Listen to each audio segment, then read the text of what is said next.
If you've been told that you need to grow your email list, but nobody has actually told you how to get people onto it in the first place, then this video is for you. Because the easiest way, without spending a penny on ads, is a lead magnet. Now, most videos about this topic are talking to service-based businesses, and I'm not. I'm talking to you, the product-based business owner, the handmade seller, the artist, illustrator, and maker. So when you're a service-based business, lead magnets are kind of obvious. Things like 5 ways to get more clients this month with a free template or a checklist. But when you're selling candles or an art print, it gets a little bit more abstract. What do you even give away for free when the thing you make is a product? And that's exactly what we're digging into today. A few clever ways to get potential customers onto your mailing list so that when they're ready to buy, you're the person they come back to. So today I'm sharing 6 lead magnet ideas that work really well for creative businesses with real examples for each one so that you can see exactly how they might apply to what you do. And if you're a creative business owner in that messy middle of building something around real life, I am currently sending out a physical letter through your actual door with ideas, challenges, and action prompts to keep you accountable and moving forward in your business. It's called the Work in Progress Club, and I'll leave the link in the description. Okay, let's get into the ideas. So before we dive in, I just want to address something that I think a few people get wrong when it comes to lead magnets. So the whole point of a lead magnet isn't just to collect as many email addresses as possible, it's to attract the right people, the ones who are already interested in what you do, who are gonna open your emails and engage with your content and eventually become customers. So as you're thinking about which of these ideas might work for you, just ask yourself, who is this for and what problem does this solve them? Because a lead magnet that speaks directly to a specific person will always outperform a generic freebie that's trying to appeal to everyone. Now, I already know what some of you are thinking. Aren't lead magnets just attracting freebie seekers? People who want the free thing and have zero interest in ever buying from you. And honestly, yes, sometimes that's true of any free offer that you give, but the difference is how specific your lead magnet actually is. The more niche and targeted it is, the harder it is for the wrong person to even bother downloading it. So someone who downloads how to color drench your living room isn't doing it for the free thing. They're doing it because they genuinely care about bold colors in their home. So the freebie just gave them a reason to hand over their email. But a vague, generic lead magnet will always attract more freebie seekers. But a specific, well thought out one does that filtering for you, and those are the ideas that we're going to talk about today. Okay, let's get into idea 1. The first idea is one of the simplest and most effective, a quick action checklist. So checklists work so well because they feel instantly doable, they're not overwhelming, and they give your audience a clear sense of what to do next in a format that's easy for them to consume and to come back to. It's not like a big book document that they have to study for hours. And that tiny sense of progress that you're giving them, of ticking something off, builds trust really quickly because you've already helped them before they've spent a penny. Like, you're giving them an instant win when they download it. The key is to think about your ideal customer, not what you make, but who buys it and why. What do they care about? What are they into? What problem could you help solve? And you do not need to be a service-based business to solve a problem. And remember, you're not trying to sell inside the lead magnet itself. What you're really doing is you're trying to attract the right person. So think of it less like a sales tool and more like a filter. So if you sell highly colorful art prints, you could create a freebie called How to Color Drench Your Living Room, and the person who downloads it is already obsessed with bold color. So they're already the kind of person who would look at your shop and think, I need that on my wall. You haven't even sold to them yet, but you found them, or they found you. But now you have a way to stay in touch with that ideal customer. And the same logic applies to a checklist. So for example, if you sell handmade candles, you might create the cozy home checklist, 10 ways to make your space feel like a sanctuary. Or if you're a ceramicist, that could be the handmade kitchen checklist. Then you could list out all the swaps they could do to make their kitchen feel more rustic. And if you sell art prints, maybe your checklist could be how to style a gallery wall, and then each checklist could go like room by room and have a list of ways that they can style their interior space. So each of those attracts exactly the kind of person who would buy from you without needing to teach them about how you make the thing that you make, because you're not trying to be a teacher, you're trying to sell your products. And this route is part of your customer's journey. They start with the lead magnet, you nurture them, you've brought them into your world, your ideal customer, and you sell to them later. And the other thing I love about checklists is how quickly you can make them. Open Canva, drop in your points into a template, add your branding, and then you've got something genuinely useful in like an hour or two. So if you've been putting off creating a lead magnet because it feels like this huge project and it needs to be this massive thing, it really doesn't, and a checklist is a really good place to start. If you're new here, I'm Meg, and I ran an illustration business called Fizz and Flourish, where I grew my YouTube channel to over 57,000 subscribers, making thousands of sales, both physical and digital, and those digital products are still making sales today without me actively doing anything. So everything I share on this channel comes from actually building and running a creative business from scratch in the snippets of time I had alongside a young family. And now here on the Creative Juice Club, I share everything I learned along the way, because helping other creatives build something sustainable is the thing I'm most excited to talk about. So let's get into idea 2. So the second idea is resource lists. And this is one of my favorites because it feels like the opposite of gatekeeping. You're basically pulling together all the tools, products, and resources that you love and sharing them in one place so your audience doesn't have to spend hours researching them themselves. Now, this is important. When most people hear resource list as a lead magnet idea, they immediately think of something like my favorite suppliers for handmade jewelry, or my exact gear guide or camera kit. And unfortunately, these are the kinds of examples you'll see, but those are creator-led. You're attracting other makers, other photographers, other illustrators, basically people who want to do what you do, not people who want to buy what you make.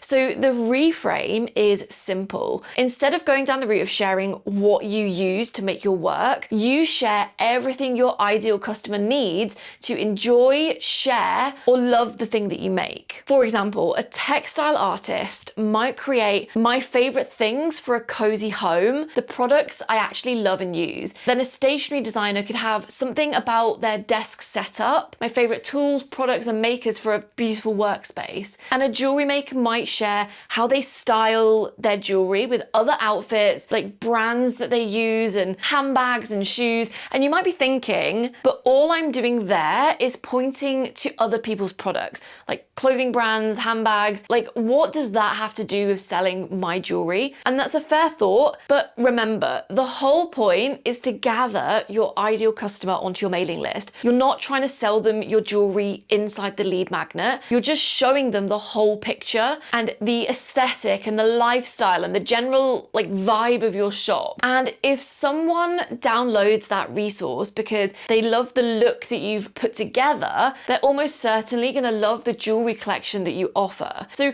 when you do eventually launch a new piece of jewelry or a new collection, you've already got a list of people who get your style and trust your taste, which means they're way more likely to buy from you. And as a nice little bonus, you can add affiliate links throughout. So if someone clicks and buys something that you recommended, you earn a small commission. It costs your audience nothing extra, but it adds up over time. Just make sure you only recommend things you actually use and love, because your audience trusts you, and that trust is worth way more than any affiliate commission. Number 3 is templates. And this is a lead magnet type that I think is massively underused by creative business owners, which is exactly why it's worth talking about. So a template is essentially something pre-made that your audience can adapt and use for themselves. So you're doing the heavy lifting so that they don't have to start something from scratch. Now again, the temptation here is to make this creator facing. Like, you would immediately immediately think that this lead magnet was only usable for a service-based business. For example, a weaver sharing a pattern template isn't a bad lead magnet, but it pulls in people who want to do what you do, not people who want to buy what you make. So you need to flip it. The template isn't about the making, it's about helping your ideal customer do something around the thing that they're already interested in. So a greeting card designer might create a yearly birthday tracker, which is a simple, beautiful template where someone can fill in all the important dates like in their life throughout the year so they never miss a birthday. And think about who downloads that. It's someone who really cares about sending a card and who would feel awful if they missed someone's birthday. So when your new card collection drops, that person is already on your list and they're primed to buy. That is your ideal customer, and they found you because you gave them something that they actually needed. So I'm going to keep giving examples because I feel like that's the only way to really understand how we can turn a service-based business lead magnet into one that works for a product-based business. So an art print seller might create a room refresh mood board template, which is perfect for them to like imagine the room that they're redecorating. And again, think about who fills that in. It's someone who is actively planning how they want their home to look. They're mapping out colors, they're deciding on aesthetics and figuring out what goes where. And on the display of the lead magnet, if you're using your own artwork in the example mood board, you already know that they're attracted to your style. So even if they're not ready to buy right now, you've got someone on your mailing list who loves what you make, and when you do release a new print or share a listing, they're already warm. So idea 4 is creative challenges. Now this idea works really well for service-based businesses, but I really wanted to mention it because I think it also has a place with product-based businesses too. So first, let me explain what I mean by a creative challenge as a lead magnet, because it works a little bit differently to the other things we've covered so far. So with a checklist or a template, someone hands over their email and gets a download. A challenge is different. So the emails themselves are the lead magnets. So someone who signs up, they get a welcome email and it explains how it works. And then every day during the duration of the challenge, however long that is, they get an email from you, maybe a prompt, some inspiration, and maybe a little nudge just to keep going. So you build the sequence once and then it just runs. So someone who signs up today starts today, or if they sign up in 6 months' time or a year's time, they have that same experience. So it's completely evergreen. And as a bonus, you can encourage people to share their progress on Instagram and tag you, which means that your lead magnet is also part of your reach at the same time. Now, you're likely going to get fewer signups with this one unless you're a service-based business, but the signups you do get, they're going to be really high quality. These are people who are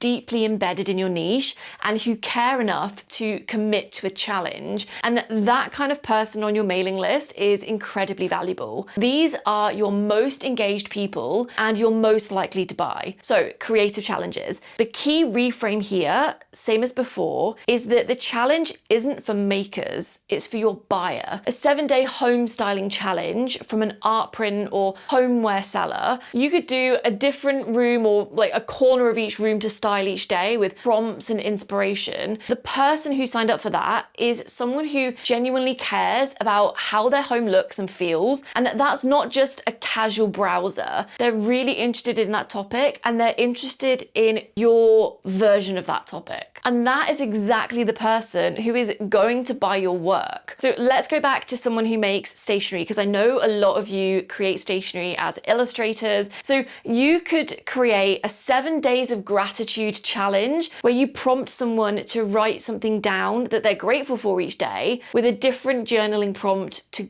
go deeper. So you're not selling to them inside this challenge, you're just reminding them how good it feels to slow down and be intentional. And that feeling that you're creating is exactly what your stationery products are made for. So maybe you sell notebooks or, inspirational quotes about slowing down and taking a moment to journal. So the products match the lead magnet and the lead magnet matches your ideal customer. Now there's one lead magnet that I haven't mentioned yet, and that is a discount. Sign up to my list and get 10% off your first order. You've all seen it, and it does work. It gets you signups, but for a small creative business built on their craft and connection, I just think that it's the least interesting option on its own, because a discount only catches people who are already ready to buy, and it helps that tiny friction of people who come across your work and they see the discount and it helps them get to the checkout. But most people who find you aren't ready to buy yet. They are just discovering you. Maybe they found you on Instagram and they've just discovered what you do and what you sell. So they're curious, or maybe they're browsing. And if you don't have a reason to bring those people in, you lose them and they move on and forget about you. That is the way this algorithm works.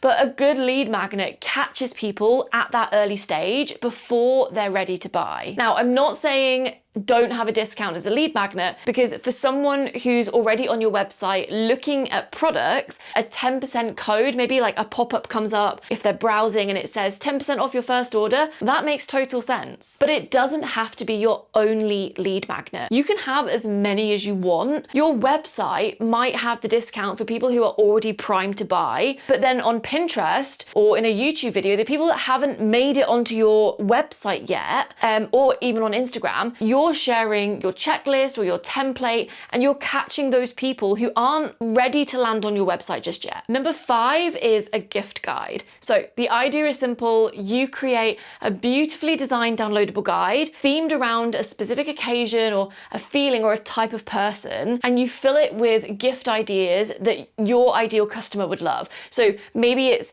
a gift guide for the dad who has everything. And then inside the gift guide, you point them to products you think that they would love, and you can mix your own products in there too. Not in a pushy, salesy way, just featured naturally alongside the things that you genuinely love and recommend. So for someone downloading, it reads like a curated edit from someone with great taste and not just a catalogue of random stuff. So the sort of person downloading this gift guide is someone who actually cares about buying something thoughtful, and that is such a warm lead because they're already in buying mode before they've even seen your shop. So think of it like walking into a market where every single stall has been curated just for you. So maybe there's a scarf on one table that goes perfectly with a necklace on another, and then there's this brightly coloured art print that gives you the same feeling as a ceramic bowl on the table beside it. So you don't know who put it all together, but you just know that everything in this room feels like it was made for you. And that's what a well-curated gift guide does. If you were to download it from Pinterest, they might not know you, but they've gained value and they're on your mailing list, so you can reach out to them again in the future. Your ideal customer isn't downloading it because they know that they want to buy from you specifically. They're downloading it because someone promised them a room full of things that they love. It's like a visual list of things that people would actually want to buy, and your work is right in there amongst them. So idea 6 is one of the highest converting lead magnets around right now. It takes a bit of time to set up, but once you get it right, it really can work. And that is a quiz. So the reason quizzes work so well is that they're interactive. Everyone wants to know more about themselves. So instead of just downloading a PDF, your audience has to actually engage. So they answer questions, they find out something about themselves, and the result feels personal in a way that other freebies just can't. There's a few tools that you can use to build these. Platforms like Typeform and Involve are 2 popular ways to create them. I'll leave them linked in the description. But basically, you're building a sort of series of questions that lead them to a personalized result, and that result gets delivered to their inbox. And the key is making the quiz genuinely useful and relevant to what you sell. So you're not just doing a fun personality test, you're guiding someone towards a result that actually helps them. And that result naturally leads them towards your work. So for example, an art print seller might create a quiz on what's your home aesthetic, and then that can end in a curated selection of prints based on their result. Or a jewelry maker could do what's your jewelry personality,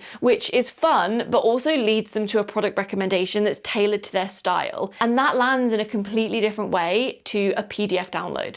The other benefit of quizzes is the data. So when people are telling you that they love maximalist interiors or that they're drawn to delicate jewelry, you can use that to make your emails so much more relevant. So you can tag each of your email subscribers with whatever their result is, and then in the future, you can send the right thing to the right person. And that makes every single email you send after work harder for you. So for all my email marketing, I use a platform called System. I'm going to leave the link in the description. It is one of the most underrated platforms that I think people don't know about. And I truly believe not enough people know about this. It's the cheapest I have found. It has a free version and it's the most user-friendly. I have tried them all, been totally overwhelmed and confused, but System just works for how my brain works and makes email marketing so simple. You can build all your landing pages there. All my websites are built there. I do everything in System with one monthly payment, and I don't have to have all these different tools for website and email marketing and all these third-party stuff. This video was not sponsored by them, but I just love the platform and I'll leave it linked below. So those are the 6 lead magnet ideas for product-based creative businesses, and I really hope that at least one of them has given you something concrete to work with, and you can reframe those lead magnets that we're all told about that work really well for service-based businesses, but not necessarily product-based. And I share these because building your email list is one of the most valuable things that you can do for your business right now. And lead magnets aren't exclusive to teaching or education content. And if you're a creative business owner who is building your business in snippets of time, before you go, I just want to tell you about the Work in Progress Club. So every month I send a physical letter straight to your doorstep, and inside there's a letter about running a creative business in real life, not the highlight reel version, but the actual messy reality of it. There are actionable prompts to help you zoom out and work out what actually needs your attention, plus a monthly challenge that helps you stay consistent and keep showing up, and a few little extras to make it feel like something worth opening. So it's a monthly reset for your creative business, and it lands through your actual letterbox for just £8 a month UK, 12 international, and that is including all shipping. So the link is in the description, and I would love to see you in there. And if you want to watch my full creative business masterclass, you can watch this video right here. It's a great video to have on in the background as you work, and it's all about how to build steady income in your creative business.